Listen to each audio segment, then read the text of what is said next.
Et on va appeler Arnaud Goutagneux, Knowledge Manager d'Air Liquide, pour la 3e table ronde, conjuguer le futur au présent, avec ses invités. Merci beaucoup, Laurence. Alors, je vais commencer à introduire un peu la table ronde en attendant que mes invités se positionnent. Allez-y, hein, je vous en prie. Alors, j'ai commencé par une transition finalement entre... si, ça marche? Ouais. Une transition entre la 2e et la 3e table ronde en reprenant un peu ce que disait Raphaël au niveau des temps longs et au niveau du fait qu'aujourd'hui, moi, en travaillant à direction informatique d'Air Liquide, je partage aussi le fait que les temps longs, en fait, et le long terme, en fait, évoluent beaucoup plus vite qu'avant. Et du coup, en fait, quand on a commencé à préparer le sujet de cette conférence avec les autres membres de Copain, on s'est vraiment posé la question. On a une perspective de temps long avec le knowledge management. On doit répondre au temps court d'un point de vue opérationnel, mais comment allier les deux et comment se retrouver finalement dans cette nébuleuse du temps long. Cette nébuleuse à la fois parce que nos perspectives à long terme bougent et parce que l'environnement bouge. Et finalement, cette table ronde, elle est là pour concilier les temps longs et les temps courts, dont le sujet conjuguer le futur au présent. Donc, j'ai le plaisir d'accueillir, et dans l'ordre de la théorie vers la pratique, Dominique Vian, qui est professeur à Schema Business School. Alors, je vais prendre mes notes parce que sinon... Il est donc professeur et docteur en sciences de gestion et spécialiste en cognition entrepreneuriale.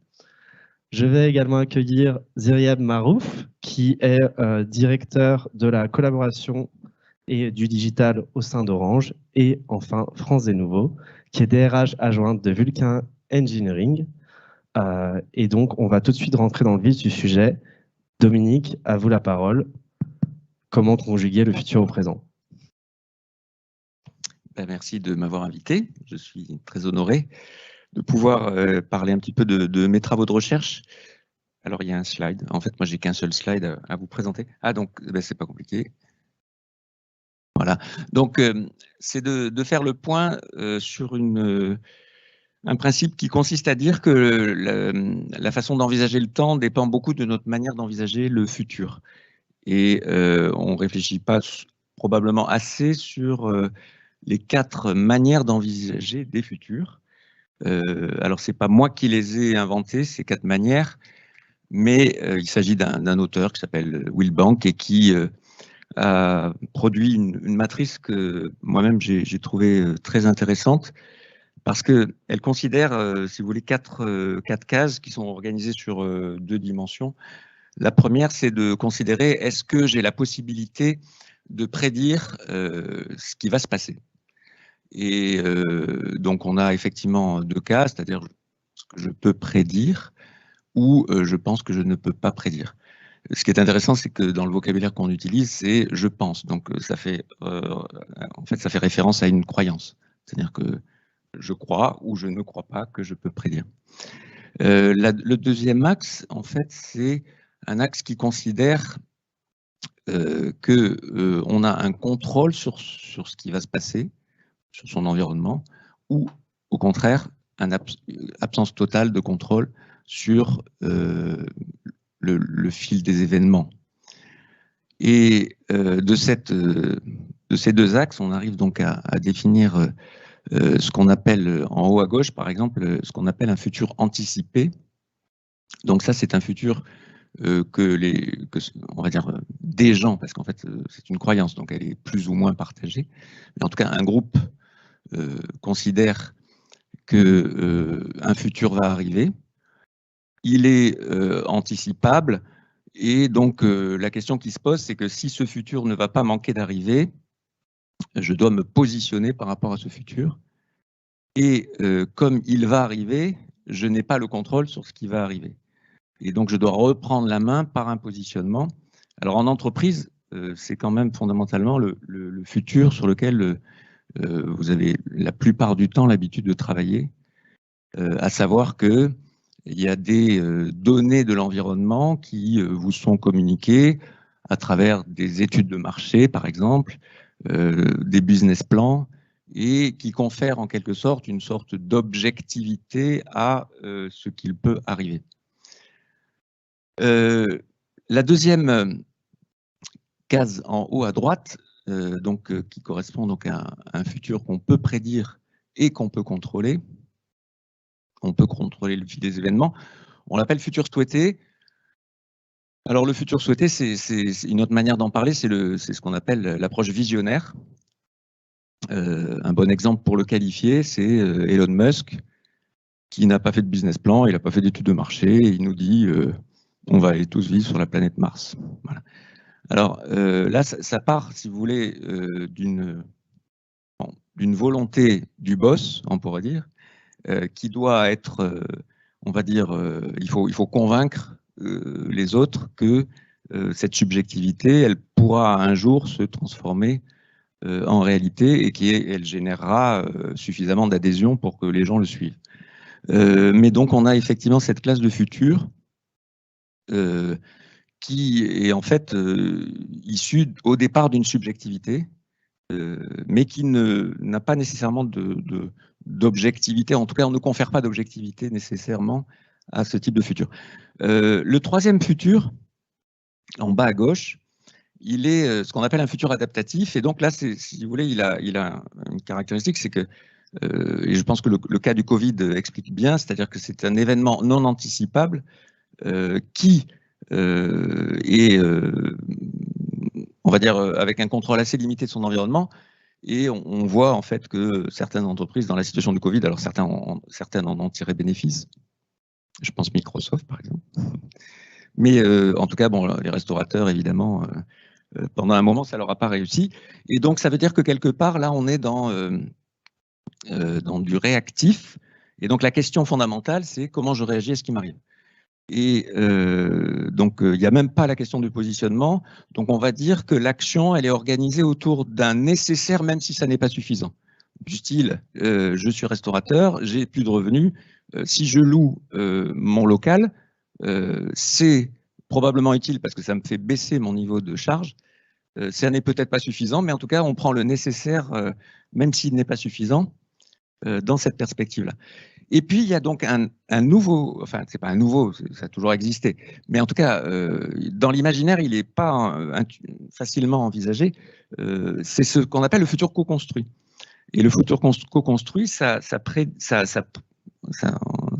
vient du fait que je considère cette fois-ci que j'ai un pouvoir de changement de mon environnement, mais je n'ai pas besoin de prédire, dans la mesure où en fait je peux convaincre quelqu'un que des possibilités peuvent émerger à partir de qui on est. Et là, en l'occurrence, la question va être que puis-je ou pouvons-nous faire avec ce qui est donné dans la situation. Donc là, il y a une sorte d'inversion où la situation n'est pas vue fondamentalement comme une nécessité d'adaptation, mais par exemple, dans le cas d'un restaurant, puisque j'ai pris l'exemple pour... on peut tout à fait switcher d'une case à une autre, parce que finalement, c'est une croyance. Hein. C'est de se dire, qu'est-ce que je pourrais faire maintenant que je ne pouvais pas faire par rapport à la situation qui est donnée. Donc, ça veut dire que toute situation est vue comme un espace d'opportunité avant d'être vue comme un espace de contrainte. Bien évidemment, les contraintes existent, mais il y a une bascule en quelque sorte d'une posture où en fait on va regarder la situation comme un moyen qui permet de faire des choses qu'on ne pouvait pas faire auparavant. Et qu'est-ce que le Covid, par exemple, permet de faire qu'on ne pouvait pas faire auparavant? Et la réponse est, il y a toujours quelque chose de nouveau à faire à partir d'une situation, quelle qu'elle soit. Voilà. Alors dans la case en bas à droite, on est effectivement dans la perspective notamment des start-upers qui, en tout cas dans la phase où notamment ils n'ont pas levé de fonds, sont effectivement dans la recherche de co-création de futurs et d'adhésion à des futurs avec d'autres pour les co-construire ensemble. Et là, effectivement, en bas à droite, on n'a plus la notion de planning, puisque finalement, c'est de l'analyse d'une situation qu'on va voir des possibilités émerger. On n'a plus la capacité de voir un long terme, puisqu'on ne peut pas prédire, mais on voit des possibilités à court terme qui se positionnent et qui sont atteignables en perte acceptable. Donc, c'est-à-dire que là, il y a une grosse bascule qui s'opère, si vous voulez, sur la partie gauche, en haut à gauche, où il y a une idée de retour sur investissement de l'action. Là, il n'y a plus de retour sur investissement, il y a l'action vaut la peine et je peux me l'offrir parce que les moyens sont là. Donc, il y a véritablement une bascule et il se trouve que cette posture d'un futur co-construit est insuffisamment explorée par les entreprises elles-mêmes puisque l'habitude prévalente, en général, les entreprises travaillent le plus souvent sur des futurs anticipés. Alors au niveau knowledge management, et je terminerai là-dessus parce que sinon après ça fait un peu long, la manière d'envisager le knowledge management est extrêmement dépendante de la manière d'envisager le futur. En l'occurrence, si vous voulez, dans la case futur adaptatif, on va être beaucoup plus dans les méthodes qu'on appelle agiles, justement parce qu'on ne peut pas prédire, donc ça veut dire qu'il va y avoir révision, et donc ça veut dire que la donnée elle-même, elle est organisée dans une valeur de durée courte, puisqu'il va y avoir révision des objectifs en fonction des possibilités qui sont données actuellement. Alors qu'effectivement, dans les logiques de planification à long terme, on va avoir des structures de données qui sont à la fois dans la perspective de ciblage de l'objectif et autant de moyens nécessaires et donc de développement de connaissances autour de ces moyens nécessaires. Dans la partie en bas à droite, la question de moyens nécessaires n'existe pas puisqu'on bascule sur des moyens suffisants. Donc là, on a une rupture totale qui s'opère d'un changement de paradigme en quelque sorte, puisque ce sont les moyens suffisants qui nous dirigent et on ne regarde. Et donc la connaissance, elle est plutôt organisée autour de quels sont les moyens que nous avons et qu'on ne regarde jamais parce que en général, on regarde plutôt le but et on regarde des moyens nécessaires. Et là, c'est vraiment la posture inverse où l'attention de l'information, c'est quels sont les moyens que nous avons. Alors, les moyens, c'est les ressources, notamment, il y a des approches en stratégie par les ressources, mais c'est aussi les informations que j'ai et qui sont des moyens. Par exemple, si je travaille dans l'aluminium, le fait que l'aluminium ait un prix élevé, à un instant T, c'est un moyen pour peut-être démarrer du recyclage. Vous voyez, donc ça veut dire que l'information elle-même est un moyen et pas uniquement une compétence interne. Donc là aussi, ça fait un changement, puisque les approches par les ressources, en général, c'est des compétences, des outils, des savoir-faire. Et là, c'est aussi l'information qui se met en tant que moyen autant que la ressource et la compétence. Voilà, donc je pourrais parler des heures là-dessus, hein. C'est pas le but, mais donc en tout cas une invitation à envisager que la structure même de la connaissance dépend fondamentalement de la manière d'envisager et de structurer la représentation que nous avons du futur et qui se fait autour de croyances. Sous-entendu, si j'ai mis de l'objectivité, est-ce que c'est vraiment objectif ? En bas à droite, on va parler d'intersubjectivité, sous-entendu la capacité de rejoindre des futurs qu'on est d'accord pour faire ensemble. Donc, ça veut dire qu'on est sur des approches intersubjectives. En haut à droite, on a vu qu'on était sur des futurs subjectifs. Vous voyez, donc, on ouvre un certain nombre de portes sur des dimensions qui sont autant différentes que la subjectivité, la prétendue objectivité, et l'intersubjectivité, qui est un concept de partage de connaissances. Sous-entendu, on est d'accord sur des éléments de connaissances qui permettent l'action. Voilà. On n'est pas obligé d'ailleurs de tout partager, mais un partage est suffisant pour avancer et faire un pas en avant. Voilà, donc c'est un peu une révolution cognitive qui se cache derrière ces futurs et particulièrement le futur qu'ont particulièrement développé les startups dans la partie en bas à droite, c'est-à-dire le futur co-construit, la case numéro 4. Merci beaucoup Dominique.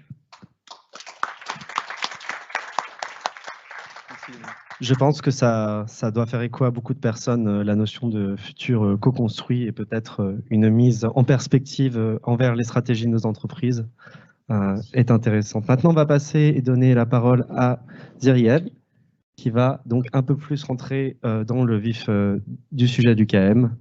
À toi la parole. Merci beaucoup. Alors, en quelques mots d'introduction, je dirais rapidement, d'abord vous remercie bien sûr pour cet accueil. Je dois avouer que passer dans la 3e table ronde, c'est pas évident, vu les éminents collègues qui se sont exprimés tout à l'heure. Et très sincèrement, je crois que l'essentiel a été dit. Donc, mais ce que j'ai préparé avec toi il y a quelques jours, d'une certaine manière, pourrait ressembler à un wrap-up. Moi, ça me rassure, d'une certaine manière. La deuxième réflexion, l'introduction, c'était de se dire finalement, c'est une vraie conviction aussi, pour pouvoir conjuguer le futur au présent, peut-être faudrait-il conjuguer le présent au passé. Ce que je veux dire par là, c'est qu'un certain nombre de choses que l'on vit aujourd'hui, finalement, sont le fruit de décisions ou de non-décisions, d'actions ou de non-actions, d'investissements ou de non-investissements qui ont été faits dans le passé, dont on hérite aujourd'hui. Voilà. Donc, du coup, il y a une logique peut-être de théorie des cycles qui peut être intéressante à partager. Alors, je me présente pas vraiment, tu l'as fait, donc on va gagner du temps sur la je dirais sur la table ronde. Par contre, la part de mon parcours que je voudrais partager avec vous, elle n'est pas nécessairement celle du professionnel chez Orange, mais plutôt le rapport que j'ai pu avoir avec l'association COP1 et le plaisir que je retrouve à revoir Martin, Lamis et les autres. Premier point, le rapport entre le temps et le KM. On l'a lu dans l'invitation de cette demi-journée. Je vois une métaphore forte, finalement, avec la problématique du développement durable. En effet, on sait, tout le monde sait, l'importance qu'a ce réchauffement climatique et l'impact majeur qu'il aura sur nous. On le sait tous. Pour autant, on a beaucoup de mal, collectivement et individuellement, à faire ce qu'il faut. Individuellement, en prenant les bons réflexes, en étant précautionneux, collectivement, en changeant drastiquement nos manières de consommer, nos manières de vivre, nos manières, voilà. Et tout en sachant qu'il faut investir maintenant, parce que ça coûte de changer de business model, ça coûte en argent, ça coûte en effort, ça coûte en contrainte, on n'arrive pas à le faire à la hauteur. Et ben pour moi, les problématiques de KM, en lien avec notre journée, c'est le premier point, c'est la même. On sait tous l'importance et l'investissement qu'il faudrait faire pour pouvoir se sortir d'affaires dans le nucléaire dans 20 ans, dans 30 ans, dans 40 ans, dans d'autres sujets, dans 5 ans, dans 6 ans. Et clairement, l'investissement n'est pas à la hauteur des enjeux, tout en étant conscient, intimement, de l'importance de la chose. Voilà.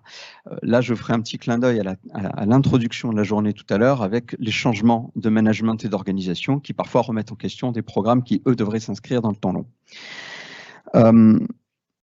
Raphaël en a parlé, le coût du KM, on peut prendre la comparaison avec le coût de la formation. Vous connaissez cette phrase, si vous pensez que la formation coûte cher, questionnez-vous sur le coût de l'ignorance. Voilà. Alors, le deuxième point, et ça aussi, ça a été évoqué, c'est les temps. C'est-à-dire que quand j'ai eu un mentor longtemps qui est Bruno Mettling, qui a été DRH d'Orange pendant de nombreuses années, et il a écrit un livre qui s'appelle « À la recherche du temps pertinent ». Et en fait, il explique l'importance d'une cohésion entre le temps court et le temps long, les deux étant importants.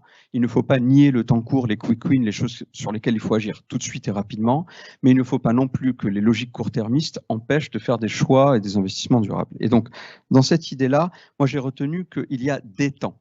Par exemple, il y a le temps politique.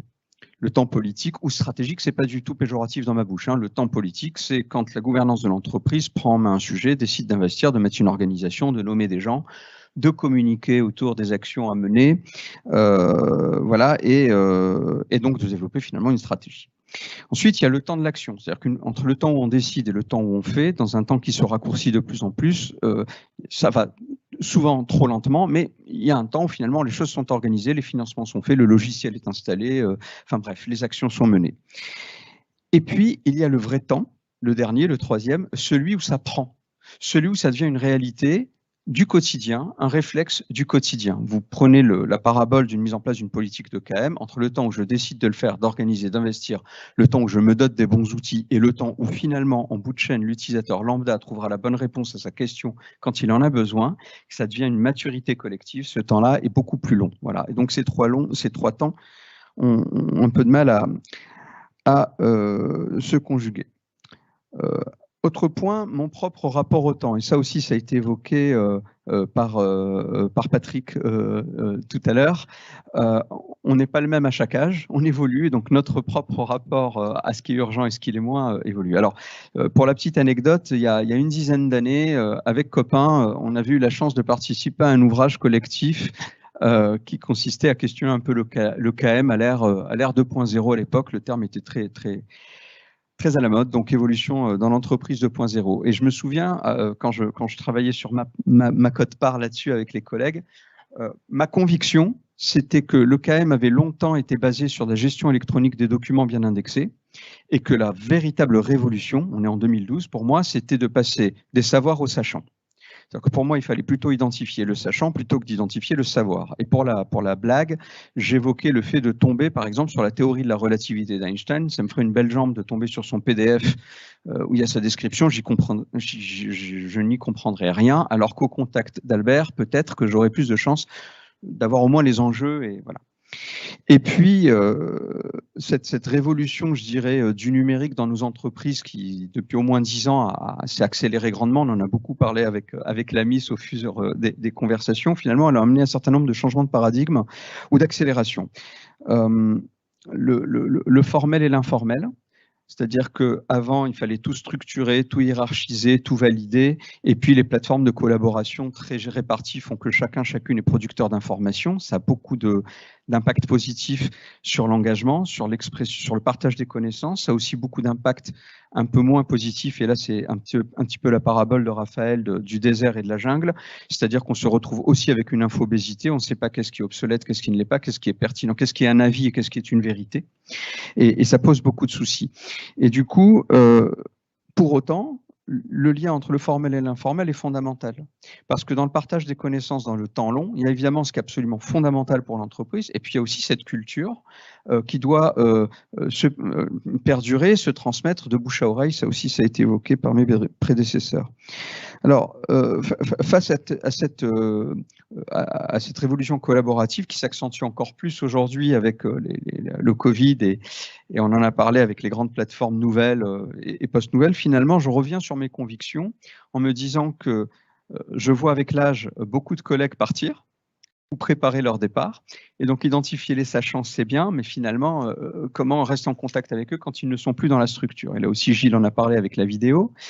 C'est-à-dire qu'on passe de la GED d'antan à un élément plutôt multimédia qui est beaucoup plus vivant. Et avec l'aide probablement de l'intelligence artificielle, ça aussi Raphaël en a parlé, d'une certaine manière, on va pouvoir probablement indexer et rendre beaucoup plus comestibles ces pétaoctets de données, de vidéos et de médias, modulo la remarque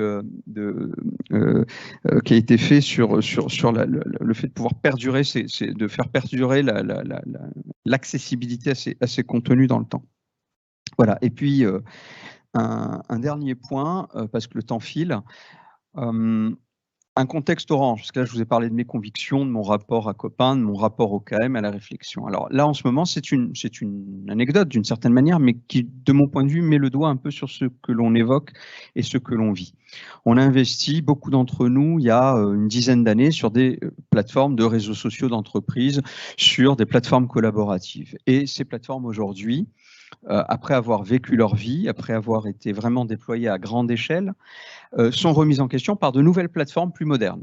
Voilà. Toutes les boîtes ou beaucoup de boîtes ont basculé d'un système soit open source, soit d'une start-up, soit vers les mastodontes que sont aujourd'hui Microsoft dans une main et Google dans l'autre, qui s'accaparent à eux deux à peu près 99% du marché de la collaboration. Alors, ce qui est intéressant, c'est la réversibilité. C'est-à-dire qu'on a investi pendant des années, pendant 10 ans, sur des contenus, on a encouragé les gens à partager leur savoir, à créer des communautés privées, ouvertes, à commenter, à donner leur avis, à transformer cette culture du partage et de la collaboration. Et puis un beau jour, il y a une décision qui dit « Ok, il faut absolument moderniser tout ça, la pandémie aidant. » Et voilà. Et donc la question qui se pose, c'est est-ce qu'on fait la négation du passé, on part à nouveau vers ces plateformes-là, sans se préoccuper des anciennes gouvernances, sans se préoccuper des anciennes maturités, des anciens apprentissages? Est-ce qu'on va migrer tous ces contenus, tous, dans l'infobésité que j'ai évoquée? Est-ce qu'on va devoir sélectionner ce qui est obsolète et ce qui ne l'est pas, mais qui est légitime pour le faire? Les collègues qui l'ont créé, une gouvernance centrale? Et comment faire en sorte de ne pas passer à côté à la fois, bien sûr, des contenus et des savoirs qu'on va transférer, mais aussi de rétrograder l'expérience et la maturité de cette culture du partage. Voilà, alors j'en dis pas plus pour laisser un peu la place à ma collègue. Ma phrase de conclusion sera, je dirais, pour conjuguer le futur au présent, mais il y a un très beau proverbe chinois qui dit qu'il y a 2 meilleurs moments pour planter une graine, pour planter un arbre. C'est le premier meilleur moment, c'était il y a 20 ans, et le second, c'est aujourd'hui et maintenant. Voilà. Merci beaucoup, Ziryab. Alors, on va terminer avec France. Vous avez vu qu'on est beaucoup plus dans la théorie et la réflexion que des autres tables rondes. C'est pour ça qu'on avait voulu finir par un cas pratique. Et donc, à toi la parole, France, pour le cas de Vulcain. Oui, bonjour à tous. Peut-être en préambule, vous présenter le groupe Vulcain en 2 lignes. C'est un groupe qui intervient dans le conseil en ingénierie, particulièrement dans l'énergie et l'environnement. Et donc, on accompagne des grands comptes industriels dans la conception, la mise en œuvre de leurs projets. On a entendu tout à l'heure EDF, Engie, le nucléaire. Nous intervenons dans ce secteur et particulièrement auprès de ces acteurs. Et tout ça pour vous dire que quand on entend la matrice expliquée par Dominique, il est compliqué pour nous de prédire le futur. Quand bien même l'entreprise a sa stratégie, sa roadmap, on est dépendant avec plaisir, mais on est dépendant aussi des projets qui vont être mis en œuvre par nos clients et on est aussi dépendant par des grands programmes d'investissement mis en œuvre par le gouvernement. On a entendu il n'y a pas longtemps le plan de relance sur l'hydrogène vert, sur le nucléaire. Et donc forcément, on les accueille avec plaisir, mais ça chamboule un petit peu cette stratégie. On a aussi des nouveaux acteurs qui rentrent sur le marché, des alliances qui se forment, que ce soit sur l'ingénierie, mais sur l'IT. On a des nouvelles technologies qui émergent et tout ça rend très difficile la transposition dans le knowledge management, puisque le knowledge management, c'est bien un moyen d'activer la stratégie de l'entreprise. Et l'enjeu, c'est d'avoir le même temps long et court, aussi bien knowledge management que la stratégie de l'entreprise. Donc, c'est difficile. 2 chiffres pour vous illustrer ça. Pendant cette période crise Covid-19, la branche a fait des enquêtes et 65% des entreprises de la branche que je représente, donc l'IT et l'ingénierie, ont développé des nouvelles offres, des nouvelles activités durant cette période. 55% des entreprises ont prospecté des nouveaux comptes, des nouveaux clients. Comment s'inscrire dans cette dynamique, nous, Knowledge Management ? C'est assez difficile de répondre à qui on doit former, quand on doit former, où, combien, comment, pourquoi. On n'y arrive pas. Alors, on a mis en place une initiative au sein du groupe Vulcain, mais avant, on avait innové, testé, rebondi. Pourquoi ? Parce qu'on avait essayé de mettre en place une communauté d'experts au sein du groupe et malheureusement, on n'a pas pu aller jusqu'au bout de notre démarche parce qu'on était dans un temps trop long par rapport à notre stratégie. Et donc, on avait du mal justement à impliquer sur le long terme nos experts, à mettre à jour ce savoir, à le capitaliser, à le valoriser. Et donc, on est parti sur un modèle plus court, plus simple. La simplexité, c'est le terme vraiment qu'on emploie au sein du groupe Vulcain. L'idée, c'est de mettre en place des tables rondes digitales. On l'a mis en place pendant la crise Covid-19. Donc, c'était aussi en réponse à cette façon d'innover en permanence. Avec plusieurs enjeux. Un des enjeux, c'était de se dire comment, durant cette crise, avec beaucoup de télétravail, on peut aussi renouer le lien social. Deuxième enjeu, c'était de dire comment on peut partager ce savoir sans que ça soit dirigé, l'idée par la direction des ressources humaines. Et de ce fait, si c'est l'idée par des experts, des directions métiers, l'engagement, la conviction sera beaucoup plus forte. Et puis, le troisième enjeu, c'était de développer les soft skills de nos experts métiers, puisque vous l'avez compris, on intervient pour le compte de clients et donc on est amené à défendre nos projets aussi pour le compte de nos clients. Donc, développer les soft skills de nos experts, être à l'aise lors d'une réunion, être à l'aise pour présenter un projet, être à l'aise pour présenter le groupe Vulcain et les différentes offres qu'on peut y proposer, c'était un enjeu. Donc très simplement, on a utilisé Microsoft Teams, que un certain nombre d'entre vous certainement avaient, et on a fait un appel aux experts qui souhaitaient animer ces tables rondes digitales. C'est très simple, c'est le temps de midi bien souvent. Un expert souhaite partager un projet, que ce soit métier, transverse, business. Le champ des possibles est très très large et tous les collaborateurs du groupe sont conviés. L'idée, c'est d'absolument pas cloisonner nos collaborateurs en fonction de leur activité, de leur secteur, de leur métier, de leurs compétences. Vous qui êtes en ressources humaines, en finance, vous pouvez très bien participer à une table ronde sur le stockage du gaz liquide, sur la sûreté nucléaire. Et inversement, un collaborateur qui est consultant peut tout à fait participer à une table ronde sur l'égalité professionnelle, sa perception de l'égalité professionnelle qu'il vit au quotidien dans son projet. Donc, c'est un schéma très, très ouvert, en fait. Pourquoi? Parce que demain, nous ne savons pas quelles seront les compétences que ce collaborateur, que nos collaborateurs devront acquérir. Et donc, l'idée, c'est de construire un socle de compétences et que les collaborateurs aient une vue hélicoptère d'un ensemble de compétences qui font une résonance pour notre entreprise. Hein. Je ne vais pas vous dire que dans notre secteur d'activité, on va peut-être faire une table ronde sur la pâtisserie. En tout cas, ça ne s'inscrit pas dans les grandes lignes directrices, mais on a quelques lignes directrices et on laisse les collaborateurs nous proposer les sujets qu'ils veulent. Et on est, en tant que ressources humaines, vraiment en back-office. C'est-à-dire qu'à aucun moment, les collaborateurs nous voient dans l'animation de ces tables rondes digitales. Le collaborateur expert ouvre directement la session sur Teams, il se présente, il partage son expérience, il partage son savoir, il pose des questions, les autres collaborateurs interviennent, partagent leur savoir, puisque certains interviennent dans certains secteurs, mais on peut avoir de la complémentarité sur d'autres secteurs. Et en tant que ressources humaines et managers, nous n'intervenons absolument pas, si ce n'est pour faire la communication finale, enregistrer la session de manière à ce que d'autres puissent la revisionner et puis construire un petit peu les prochaines thématiques qu'il va y avoir. C'est très simple. Derrière, on a des objectifs, même s'il est difficile d'avoir un ROI derrière, mais les objectifs néanmoins sous-jacents que les collaborateurs ne perçoivent pas forcément, c'est d'une part l'engagement des collaborateurs qui nous rejoignent, maintenir leur employabilité à long terme, quand bien même on a du mal à définir quelles seront les compétences de demain. Et pour l'apprenant, pour l'expert, c'est développer en fait ses soft skills, c'est de se faire reconnaître dans le réseau de l'entreprise, de nouer un réseau d'entreprises avec d'autres sachants qu'on ignorait peut-être parce qu'ils travaillent sur d'autres projets, d'autres environnements clients.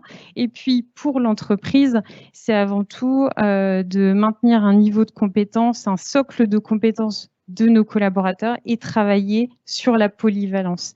C'est vraiment le mot-clé au sein du groupe, c'est de dire la polyvalence, quand bien même le futur est incertain, imprévisible.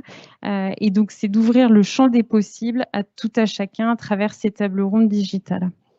Et donc, on a lancé cette initiative il y a un peu plus d'1 an. Aujourd'hui, on en lance 2 concrètement par mois. Et donc, à aujourd'hui, on a dû en lancer une 30aine.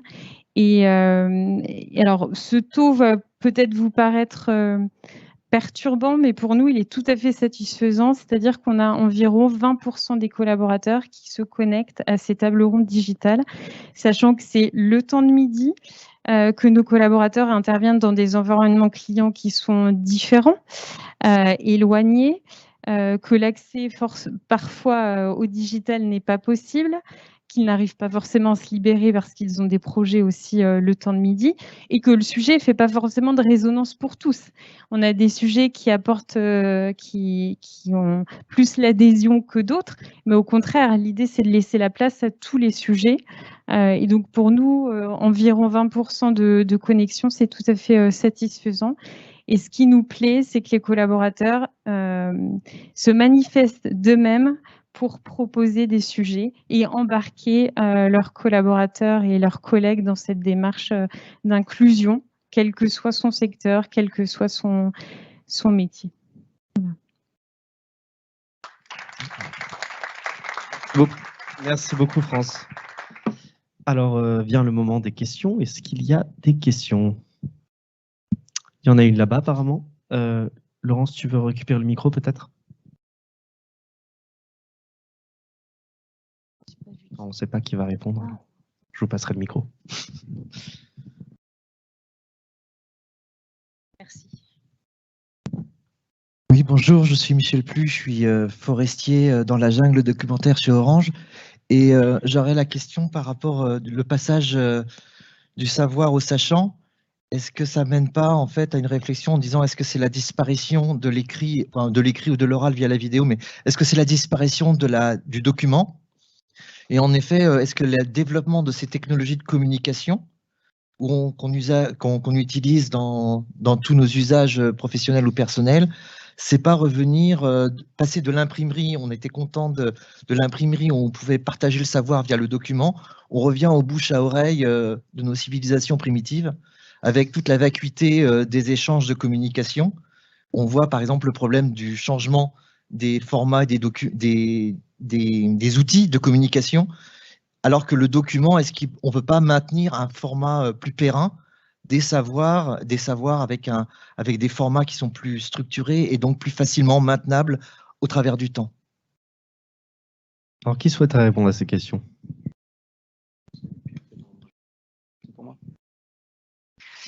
Alors, merci pour la question.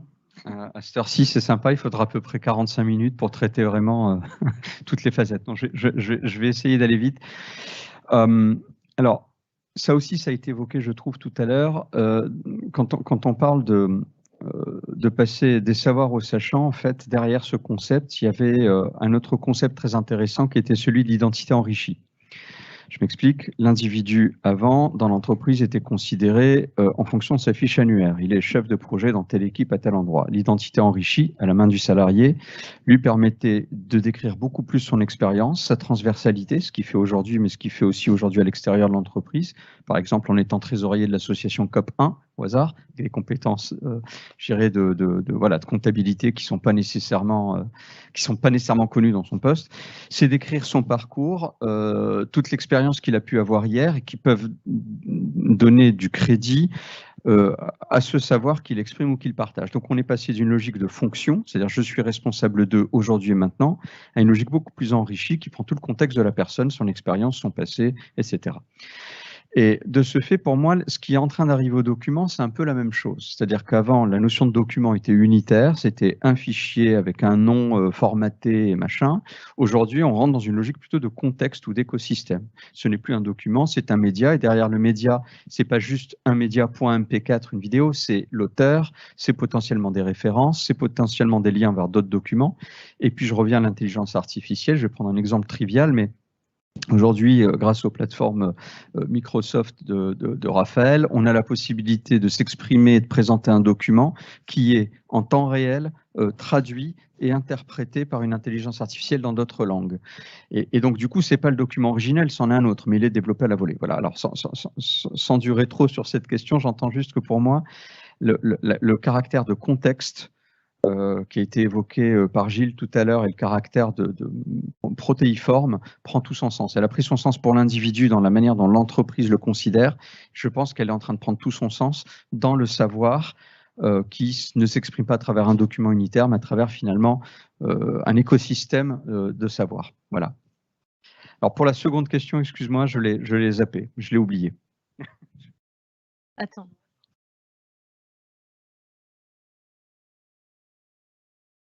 C'est la vacuité des échanges avec les outils de collaboration et de communication par rapport à la pérennité d'un document. Donc, on reparle aux histoires d'archivage et de gestion des formats des documents par rapport à la vacuité des échanges qui peuvent se faire avec les technologies de communication.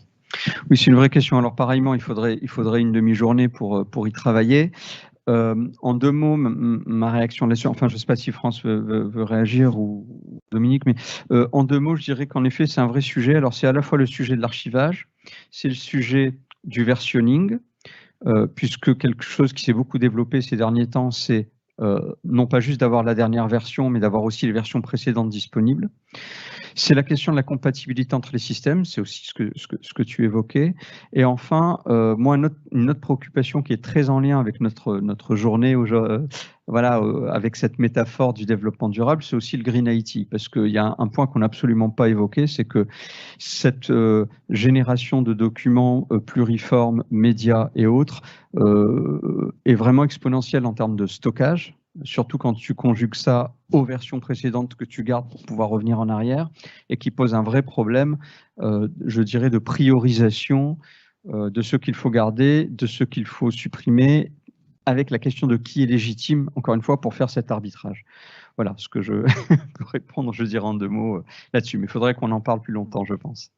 Merci. Une question de la Miss.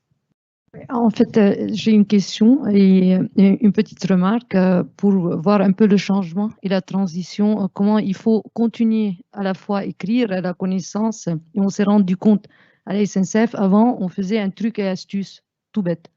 Et on mettait en fait truc astuce sur le portail et ainsi de suite. On a décidé de faire autrement. Ça veut dire qu'avant de la publier sur le portail, on publiait ça dans un groupe Yammer, dans un post Yammer, et on s'est retrouvé que les échanges autour de trucs astuces est très enrichissant. Donc on a fait exactement le contraire. On publie dans Yammer, on a la conversation, les enrichissements, les commentaires, et on publiait en fait cette truc astuce dans le portail pour la capitaliser en mettant un lien vers celle-là pour avoir à la fois la connaissance et l'enrichissement. Donc, en gros, il faut toujours capitaliser, mais en même temps, avec les nouvelles méthodes, ça nous permet de capitaliser autrement. La deuxième question, en fait, c'est une question. Un sachant chez vous, en fait, est-ce que chaque salarié, en fait, est considéré comme sachant et il peut, en fait, proposer un thème où il y a des gens qui valident? Comment, un petit peu, si vous pouvez nous expliquer le process? On a souhaité que ce soit... Pour France. On a souhaité que ce soit très libéré, à l'image en fait de l'entreprise, et qu'on cloisonne pas un collaborateur qui a cette initiative. Tous ont des compétences, par contre, parfois il faut les amener à les développer davantage. Donc un sachant peut avoir une compétence technique, mais pour autant peut avoir des difficultés à partager, à convaincre aussi sur un sujet. Et donc, dans ces cas-là, s'il le souhaite, on peut demander à un autre sachant de l'accompagner de façon à ce que la table ronde soit plus interactive, soit plus avenante, parce que l'idée, c'est de mettre en situation de réussite le collaborateur. Et donc, s'il a besoin d'un soutien pour qu'on puisse l'amener à développer son idée avec d'autres collaborateurs, on le fait. Néanmoins, on ne fait pas valider en fait la capacité à mettre en place cette table ronde par un expert au-delà. L'idée, c'est vraiment de dire on est tous sachants, quel que soit le sujet, on peut être sachant d'un sujet. Et donc, permettons le champ des possibles, ne se restreignons pas sur des sujets, des personnes. Au contraire, libérons en fait le savoir.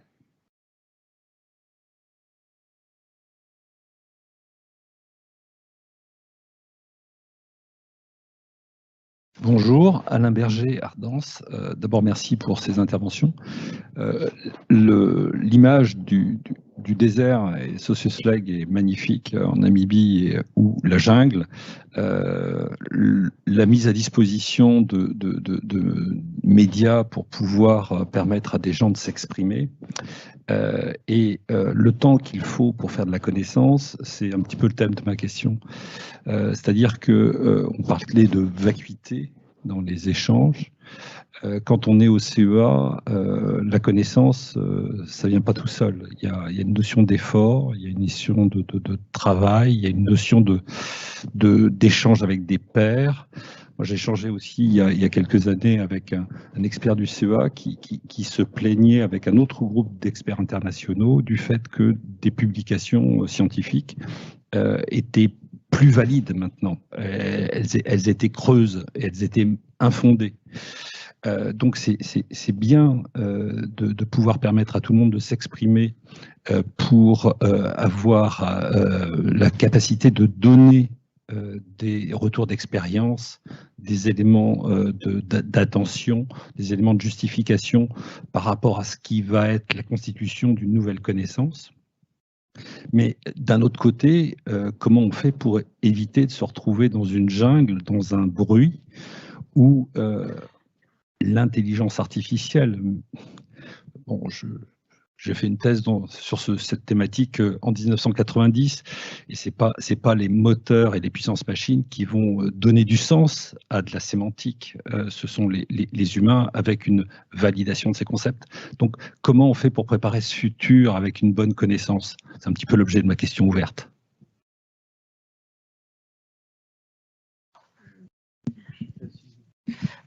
Merci. Pareil, là il faudrait 2 semaines de travaux pour aborder ce sujet. Donc, juste en 2 mots, d'abord, je partage complètement le constat. Il n'y a pas de réponse magique.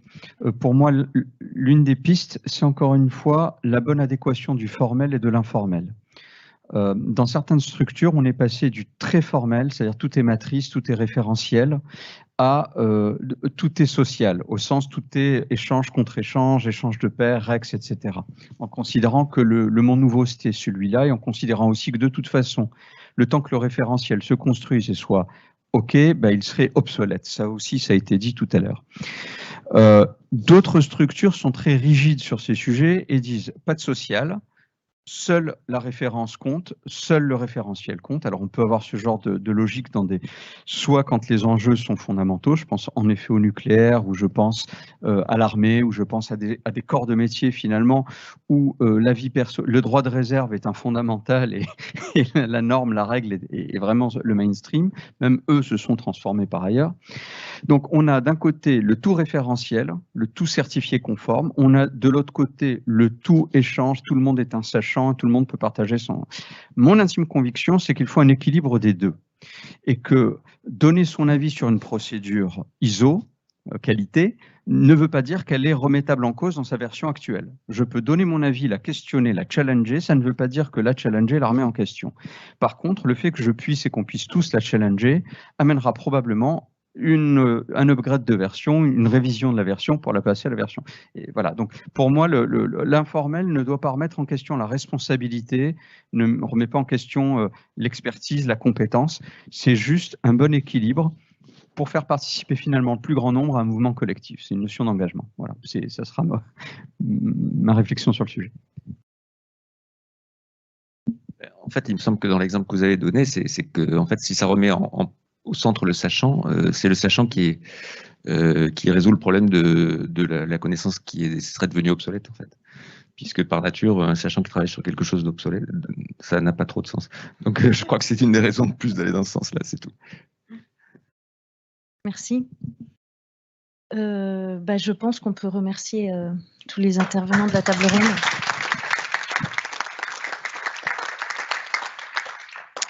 Et laisser la place pour une petite conclusion à Martin et Louis-Pierre.